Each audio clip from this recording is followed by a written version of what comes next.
Olá, pessoal, tudo bem? Como vamos de quarentena?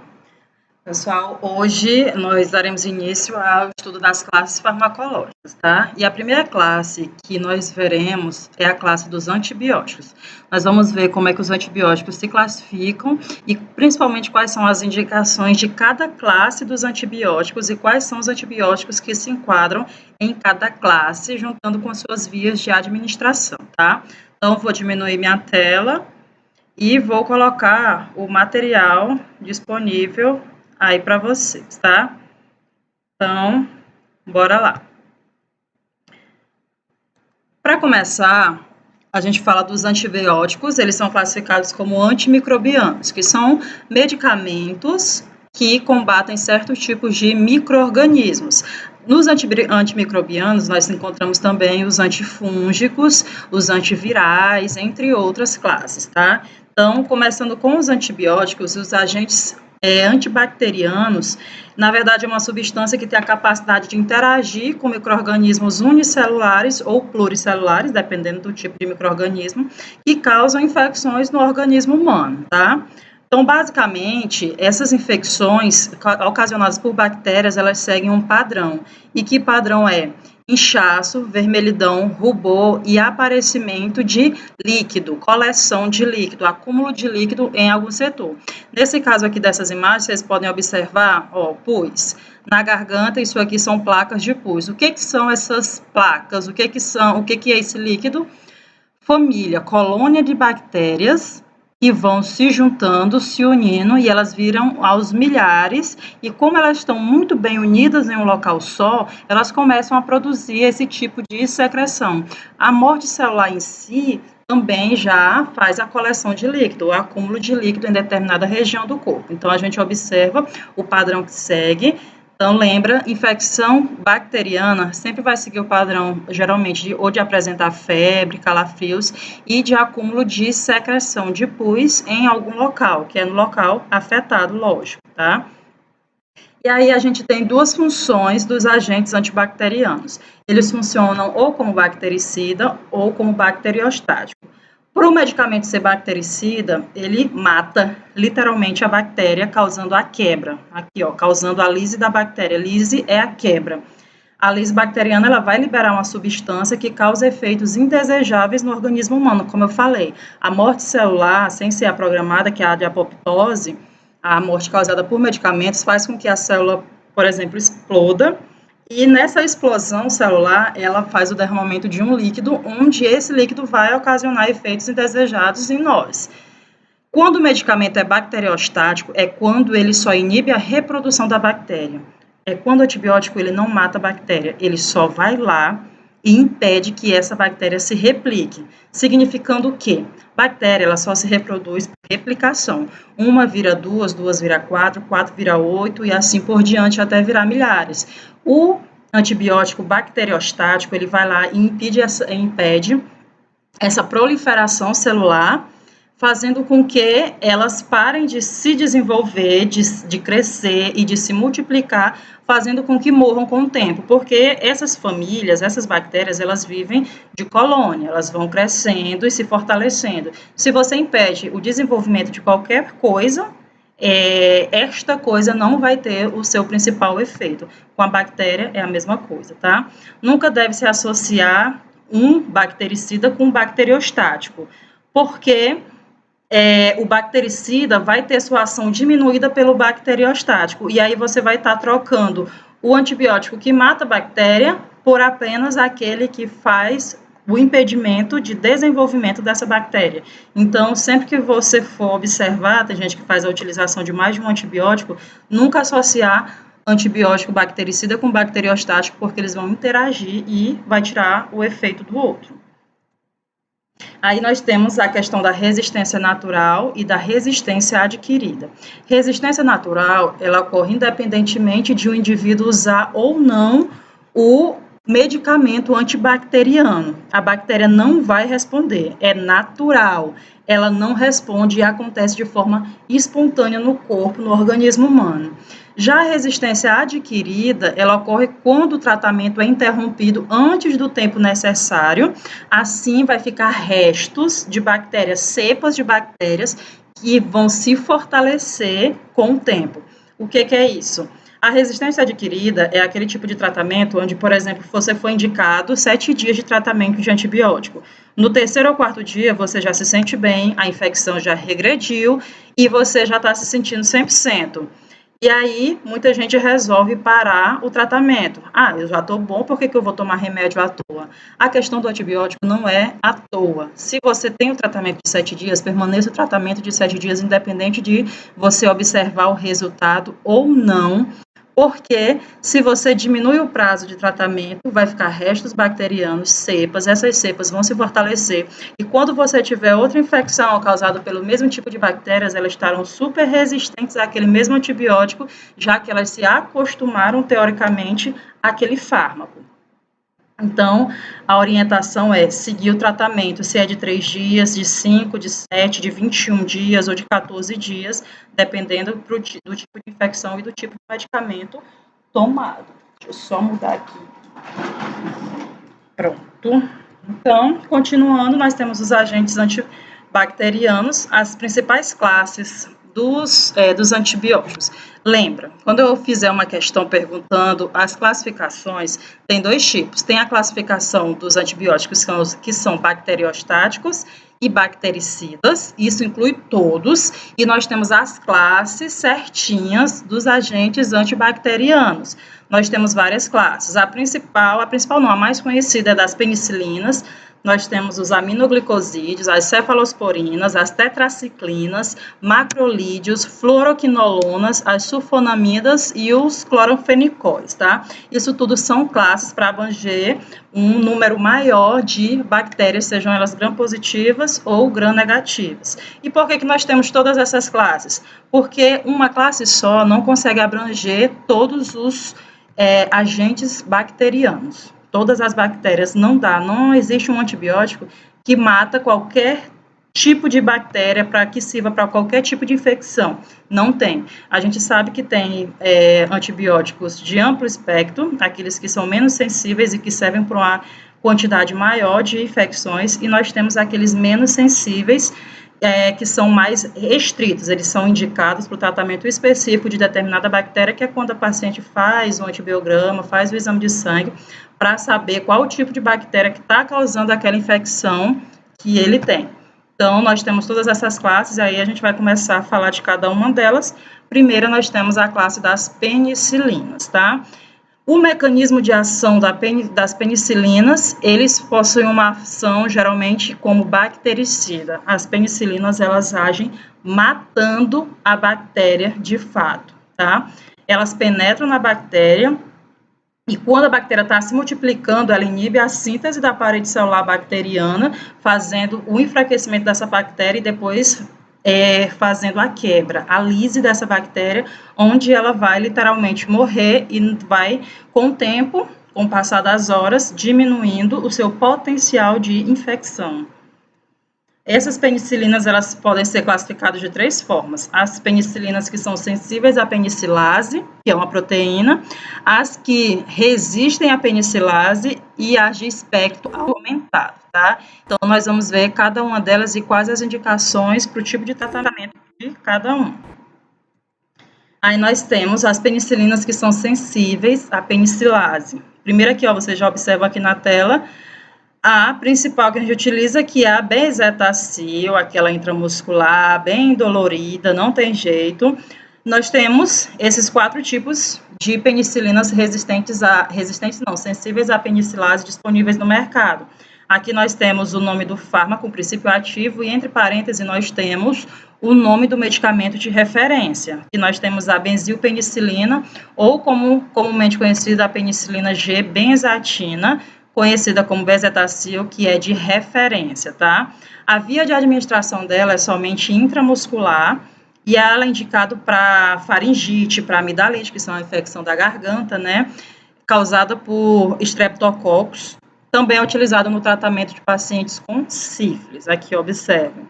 A penicilina G cristalina, a gente encontra ela como sendo da via intramuscular e intravenosa, e ela é indicada para o tratamento de erisipela, que é uma infecção de pele, pneumonia, faringite e também de sífilis. As indicações, pessoal, do grupo das bactérias, elas são muito parecidas, vocês vão observar. O grupo das penicilinas, as indicações de utilização de todos os antibióticos são muito parecidos. O grupo das cefalosporinas, todos os antibióticos servem para praticamente os mesmos tipos de infecção. Então, se um serve para o tratamento de infecção urinária, os outros da mesma família, os irmãos deles e os primos dele também vão servir para infecção urinária. Então, é bem repetitiva essa parte. Nós temos aqui a penicilina G-procaína, ela é de via intramuscular, utiliza-se para pneumonia, sífilis e faringite, sendo que a procaína, para quem não sabe, é um anestésico local. Hoje em dia, a gente já acha a penicilina misturada com anestésico local para diminuir a sensação de dor, porém, o paciente ainda sente dor, por mais que ela esteja associada com a procaína. A dor, ela vai ser provocada pela ação irritante do fármaco na pele e também pela distensão muscular. Já que a penicilina é formada por cristais, ela abre o músculo, é como se estivesse rasgando o músculo, então a dor é intensa, tá? Pode-se colocar também um pouco de lidocaína para diminuir a dor, mas ainda assim não é muito efetivo. E aí nós temos a penicilina V, que é a PV oral, o nome de referência. Claro, ela é tomada via oral, já pelo nome fala, e ela é utilizada também para faringite streptocócica, que é infecção de garganta, e para erisipela, entre outros acometimentos. Se você observar as indicações, elas são muito parecidas, porque esses fármacos são da mesma família. Eles não são idênticos, porém são da mesma família, como se fossem primos de primeiro grau. Os sais sódicos ou potássicos, aqui, ó, utilizado sódicos ou potássicos utilizado na penicilina G cristalina é utilizado para neutralizar a acidez da droga, tá? Não altera a função dela. Continuando com as penicilinas que são resistentes à penicilase. Observem que a gente falou das penicilinas sensíveis e aqui das penicilinas resistentes à penicilase. Nós temos os fármacos aqui, a oxacilina, encontrado como de referência nas prateleiras das farmácias como estaficilina. A gente encontra ela na versão intravenosa e intramuscular, tá? A meticilina a gente encontra na versão intravenosa e a dicloxalina via oral. Então, tem para todos os gostos, para todas as vias. E essa via vai depender de quê? Como a gente já falou, a via de administração do fármaco vai depender do estado de saúde do paciente. Se for um paciente que esteja entubado, se for um paciente que esteja fazendo a utilização de sonda nasogástrica, impossibilitado de tomar medicamento e se alimentar por via oral, é claro que vai fazer a preferência de uma medicação intramuscular ou intravenosa. As indicações desses medicamentos, elas estão para vários tipos, bacteremias, endocardite, que é quando a bactéria atinge o coração, o endocárdio é a musculatura do coração, né? Nós temos o miocárdio, o endocárdio é o revestimento interno da parede cardíaca. Utilizado para o tratamento de meningite, osteomielite, artrite séptica, tá? Quando está com infecção nas articulações, pneumonias, empiema, piodermas e abscessos renais, tá? Então, muitas outras indicações desses 3 medicamentos. E as penicilinas de espectro aumentado, nós temos a ampicilina, tá? Conhecido como popularmente não, como de referência é o binotal, tá? Juntamente com o sulfobactam. Tá aqui, ó, o binotal. Muita gente, praticamente, difícil encontrar uma pessoa que não tenha feito a utilização de um binotal.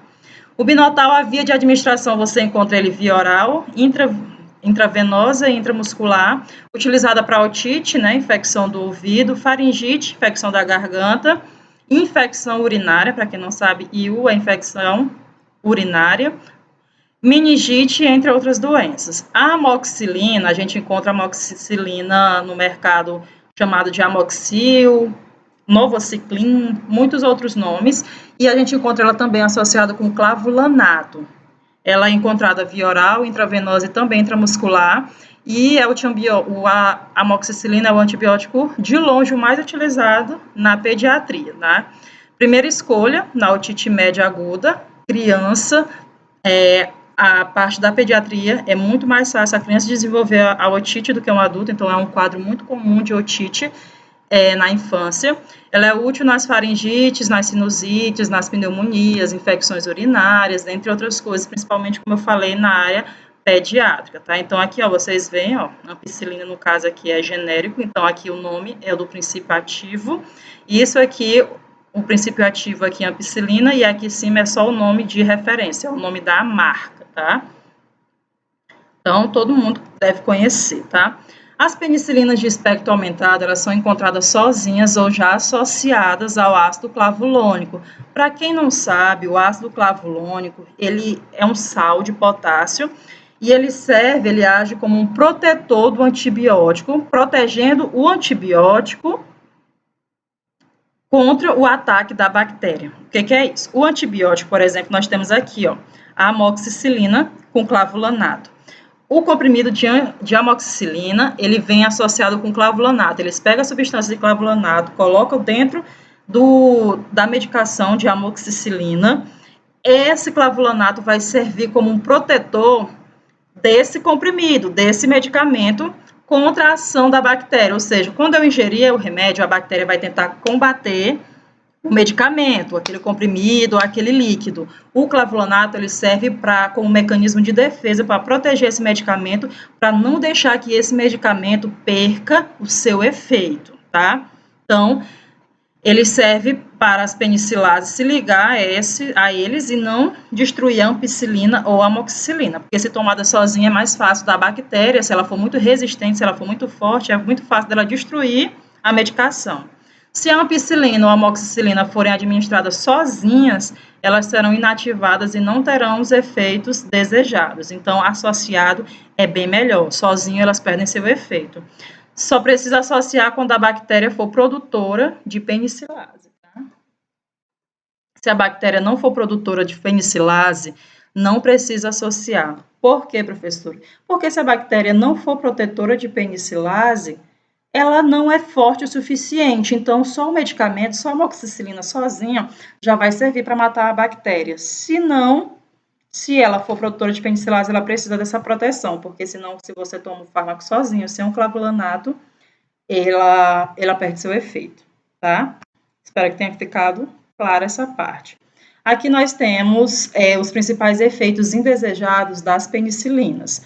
Primeiro que vem são as reações de hipersensibilidade, aparecem erupções cutâneas, febre, choque anafilático agudo, no caso se a pessoa não souber que é alérgico à droga, aqui ó, acontece inchaço das mucosas, inchaço dos olhos, isso aqui é reação alérgica, tá? Dá prurido no corpo, coceira, inchaço dos olhos, dos lábios, isso tudo é efeito indesejável.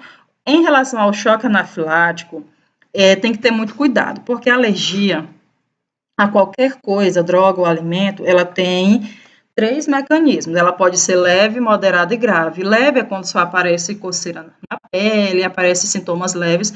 Moderado, quando você já sente alguns sintomas mais fortes, problemas respiratórios, dificuldade respiratória.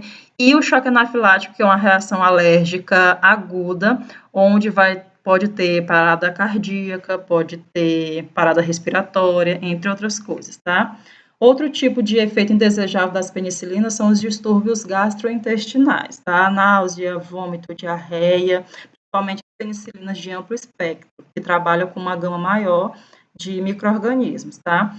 Geralmente, aqui nós temos sempre cada slide de cada grupo vai ter uma dica. Geralmente, os nomes das penicilinas possuem a terminação cilina. Então, para você saber de qual grupo pertence aquele antibiótico, é só observar o seu início ou o seu fim. No caso das penicilinas, cilina no final, amoxicilina, tudo que tem cilina no final geralmente vai pertencer ao grupo das penicilinas, geralmente, tá? Não é regra geral.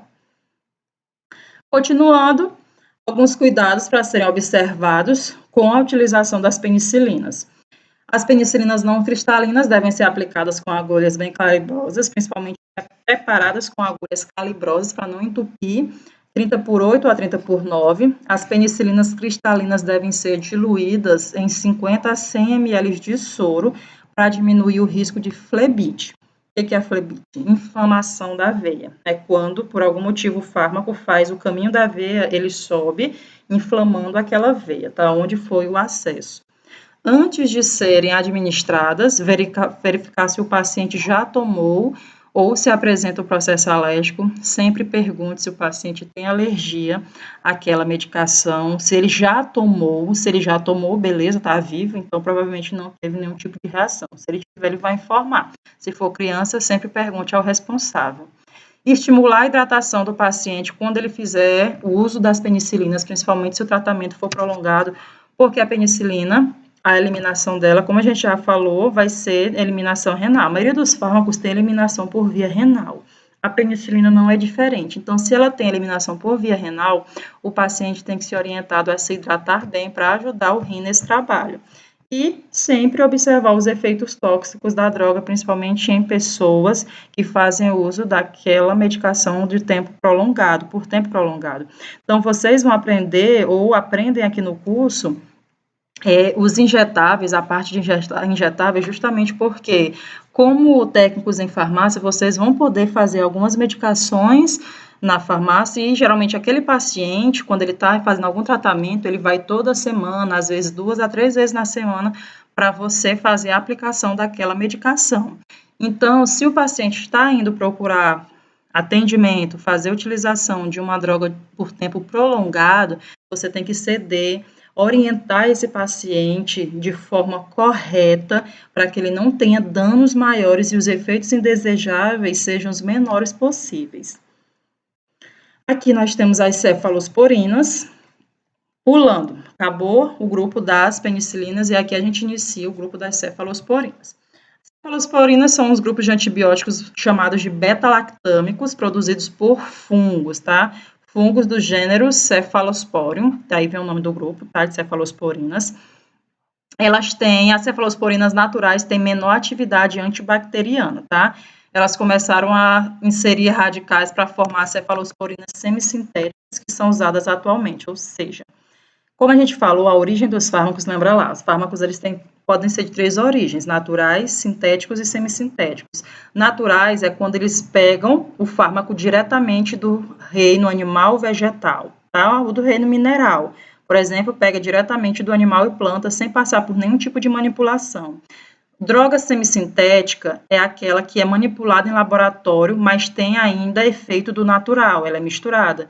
E a droga sintética é aquela produzida totalmente em laboratório e não tem nenhum tipo de fármaco natural, nenhum princípio ativo natural. No caso das cefalosporinas, as naturais, as que são produzidas diretamente pelo fungo, elas têm menor efeito. As sintéticas, aquelas trabalhadas em laboratório, têm um efeito melhor.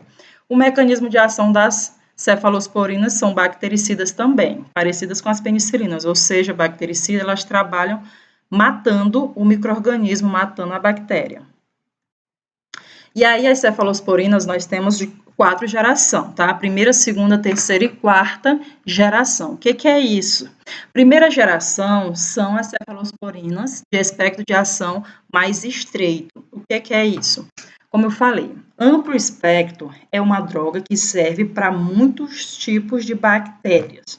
Por exemplo, o paciente deu entrada na unidade hospitalar com quadro de infecção aguda, não dá tempo de esperar o resultado do exame, ou seja, o paciente vai colher sangue para fazer o exame, para descobrir qual é o tipo de infecção e qual é o micro-organismo que está causando a infecção dele. Enquanto o resultado do exame não sai, esse paciente tem que ser tratado com um antibiótico de amplo espectro. Se eu não sei qual é a bactéria, eu tenho que dar um que mata a quantidade maior possível de bactéria, porque dentro desse monte, eu não sei quem é, eu vou dar o remédio que mata tudo. Então, a de primeira geração, ela é o contrário, ela é de baixo espectro, ela é utilizada quando o paciente, a equipe sabe qual é o tipo de infecção que está lhe causando. As cefalosporinas de segunda geração, elas trabalham, aqui elas são mais de bactérias gram-positivas. As cefalosporinas de terceira geração, utilizadas para bactérias gram-negativas, e as de quarta geração são também para bactérias de gram-negativas, porém muito melhores do que as cefalosporinas de terceira geração, tá? Então, elas vão trabalhando nessa área tecnológica.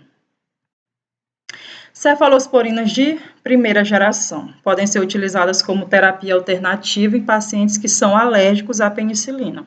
Paciente que é alérgico à penicilina, claro que ele vai ter alergia a todos da família. Se o paciente tem alergia à amoxicilina, ele também vai ter alergia a bezetacil.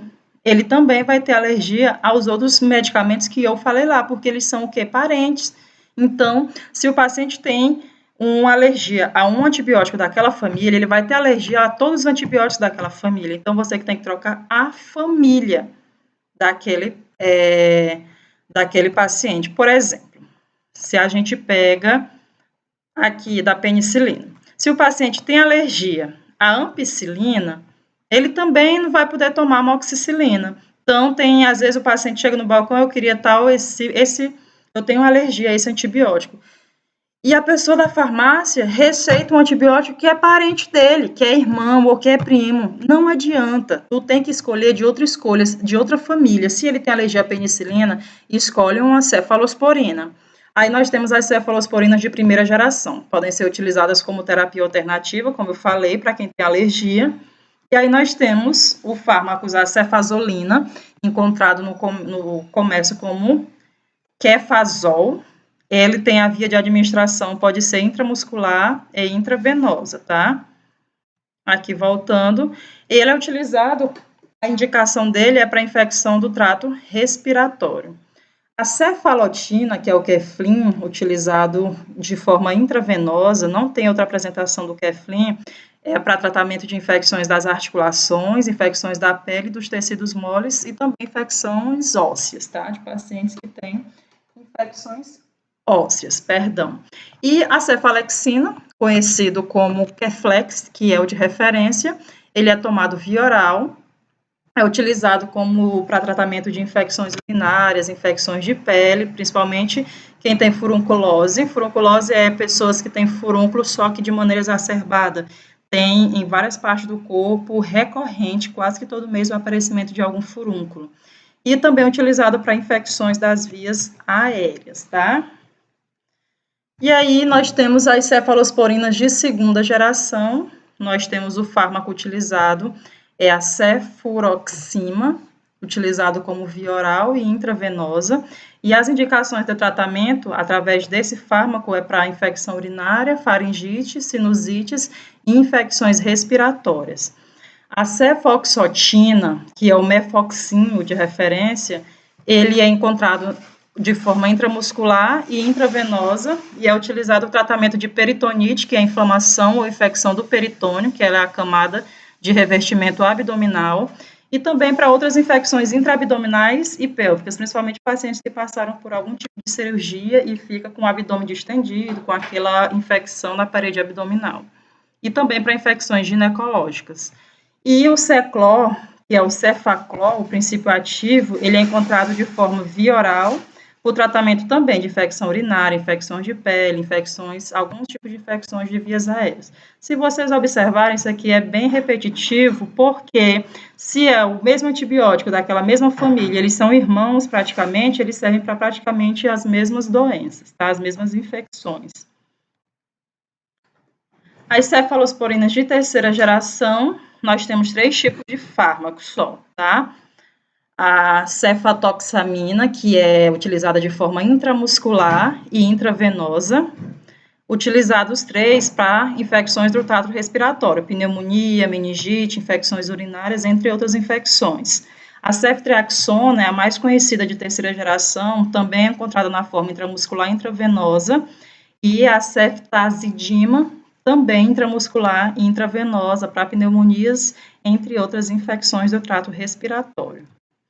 E aí nós temos as cefalosporinas de quarta geração, nós temos 2 tipos de fármacos, tá? A cefepima, encontrada de forma intramuscular e intravenosa, vai depender do paciente, e utilizada para pneumonia e bronquite. E a cefpiroma, também intramuscular e intravenosa, para infecções do trato respiratório. Então, é bem repetitiva essa parte das indicações, tá? As cefalosporinas, elas interagem com o álcool. Observe que as penicilinas, eu não falei nada em relacionado ao álcool. Penicilina não interage com o álcool. Já as cefalosporinas interagem, então não dá para fazer uso associado. Na real, não é para associar nenhum tipo de fármaco com o abuso de álcool, entre outras drogas, porque não é ideal, o fígado aí vai ter que disputar para ver quem que ele vai fazer o metabolismo, né? Se é da droga ou se é do álcool. Então, a cefalosporina interage com o álcool, ela vai perder o seu efeito.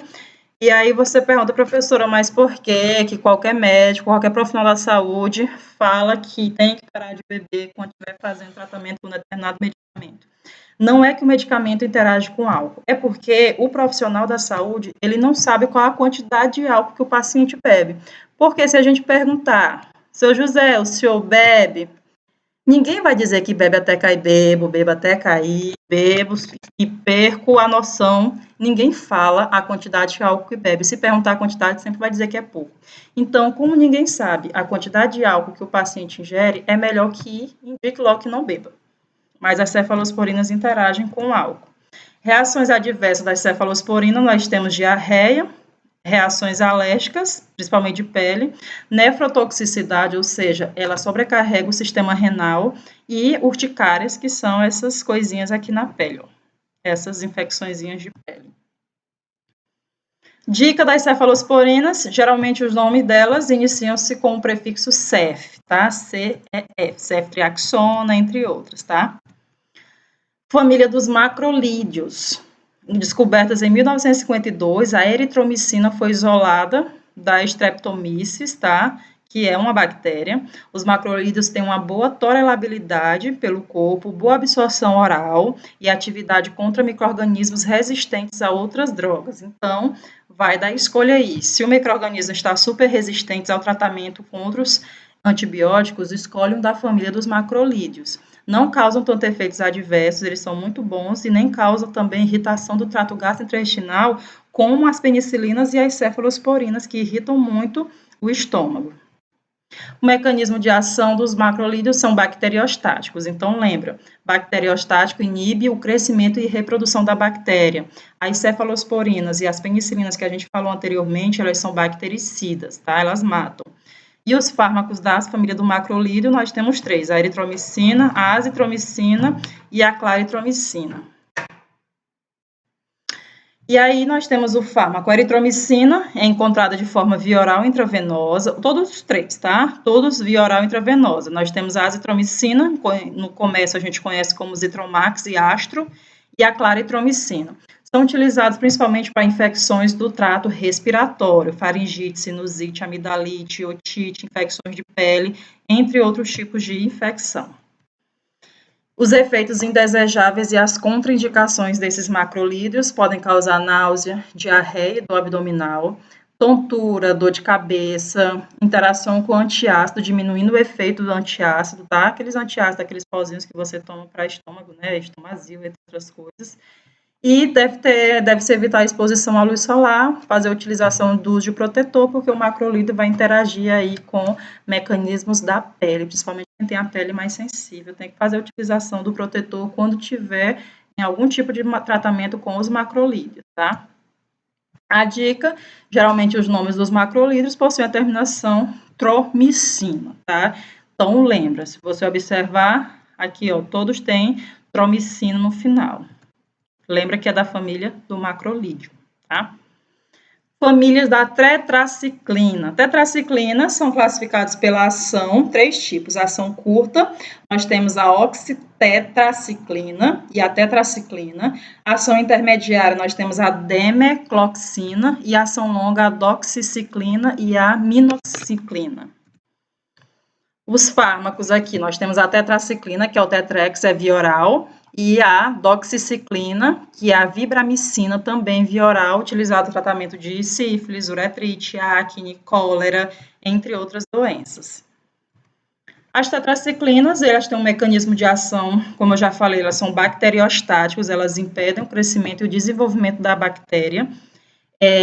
inibe a síntese proteica, e a contraindicação, observem, é muito importante. Elas possuem a tendência a se depositar nos dentes. Já ouviu falar que o antibiótico, ele na infância pode prejudicar os dentes, que aquele menino, aquela criança, ela tem os dentes amarelos pelo abuso de antibiótico na infância? Geralmente não. Sempre vai ser pelo abuso das tetraciclinas, tá? Tem tendência a se depositar nos dentes e os ossos em crescimento, podendo retardar o crescimento ósseo. Por isso, é contraindicado em gestantes, porque vai acometer o bebê, lactantes e crianças com até 8 anos de idade, porque a criança, a gestante, o bebê está em formação, a criança de até 8 anos está com a formação óssea, formação dentária.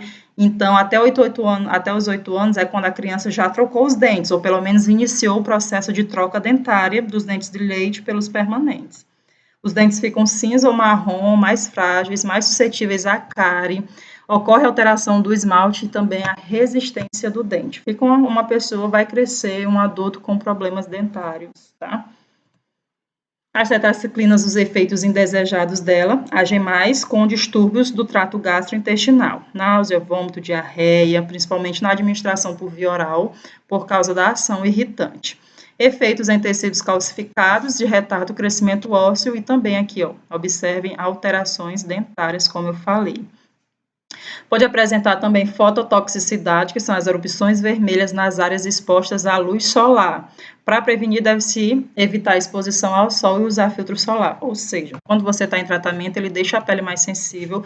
Uma pele mais sensível fica mais fácil de ser agredida pelos raios solares, por isso que tem que fazer a proteção da pele através do uso de protetor. Me dê só um minuto, deixa eu ligar aqui esse ventilador.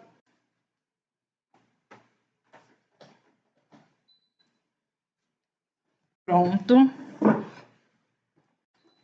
E aí nós temos as alterações da tetraciclina, tá? Interações. Com quem que a tetraciclina vai interagir? Com quem que ela não é recomendado fazer a mistura? Leite e seus derivados, queijo e iogurte, alguns antiácidos, tá? Magnésio, cálcio, eles inativam e impedem a absorção formando quelatos, tá? Que são os complexos não absorvíveis que sofrem a precipitação. Não é indicado também utilizar a tetraciclina com alguns barbitúricos, que são os medicamentos anticonvulsivantes, e também interage com o álcool. E as tetraciclinas interagem com os anticoncepcionais orais e injetáveis, tá? As pílulas. E aqueles injetáveis podendo deslocar e diminuir a meia-vida da droga. Ou seja, pode ocorrer falha na contracepção. Então, não é todo antibiótico que interage com anticoncepcional, tá? Não são todos, é só os da família das tetraciclinas. Quando a mulher faz uso de anticoncepcional, tem sempre que perguntar para não indicar uma tetraciclina, e se não tiver jeito e ela tiver que tomar uma tetraciclina, ela tem que utilizar outro método anticoncepcional, fazer a utilização de camisinha durante o período de tratamento, porque ele pode inibir a ação do anticoncepcional. Dica da tetraciclina, geralmente os nomes delas possuem a terminação ciclina, tá? Cloranfenicol. Cloranfenicol, mais conhecido é a quemicetina, e no mercado tem vários tipos de apresentação da quemicetina. O mecanismo de ação dela também é como bacteriostático, inibe o crescimento ou a reprodução das bactérias, inibindo a síntese proteica. E a farmacocinética, a administração dela pode ser oral, tópica e parenteral, tá? Intravenosa. Existem várias formulações, como eu falei, pomada, colírio, uso tópico. E ela tem uma boa absorção no trato gastrointestinal, tá? Causa poucos efeitos indesejáveis. Clorofenicol também interage com álcool, tá? Pode-se observar ardência na face, dificuldade respiratória, náusea, vômito, transpiração em excesso, queda da pressão arterial, tontura, visão borrada, tá? Quando utilizado associado com o álcool. Claro que é uso prolongado, né? E os efeitos indesejados do clorofenicol, nós temos a síndrome cinzenta do recém-nascido, que é a síndrome do bebê cinzento, que é quando falta oxigênio para o bebê através do cordão umbilical, tá? Pode ocasionar distensão abdominal, vômito, diarreia, flacidez e hipotonia, tá? Hipotermia, perdão.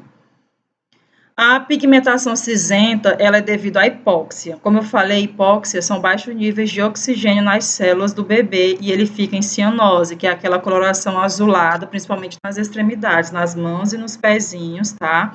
Por falta de oxigênio, deve-se ao aumento dos níveis de cloranfenicol na corrente circulatória, que é quando a mãe faz a utilização desse fármaco. Ainda continuando com os efeitos indesejados, cloranfenicol pode causar depressão reversível da medula óssea. Quando eu falo depressão reversível da medula, não é a doença de depressão, é por causa de diminuição dos glóbulos brancos no sangue, tá? Leucopenia.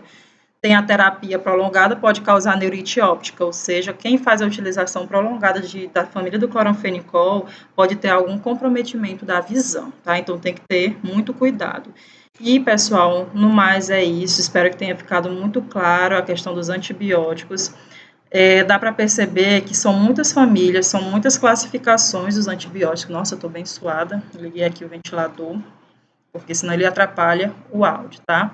Mas a gente tem que ter muito cuidado com a utilização de antibióticos e tem que desmistificar muita coisa relacionada, tá? Então, o máximo, não é a questão aqui, não é que vocês têm que aprender uma quantidade de nomes maiores, quem sabe mais nomes de medicamento, não. Mas quem sabe, pelo menos as famílias, que quando você sabe a família, pelo nome, você já sabe identificar, por mais que nunca tenha ouvido falar aquele medicamento, daquele remédio, você consegue, através do nome, identificar de qual família ele participa, e aí, dependendo da família, você já sabe quais são os efeitos indesejados, porque vai depender, vai que o paciente já tem problema gastrointestinal, você não vai poder indicar, você vai perceber que ele não vai poder fazer a utilização de determinada droga, entre outras coisas, tá? Então, a intenção não é que vocês aprendam a quantidade maior de nomes de antibióticos, mas sim as indicações e o mecanismo de ação, o que é bactericida e o que é bacteriostático, tá? Então, no mais, é isso por hoje. Tchau, tchau.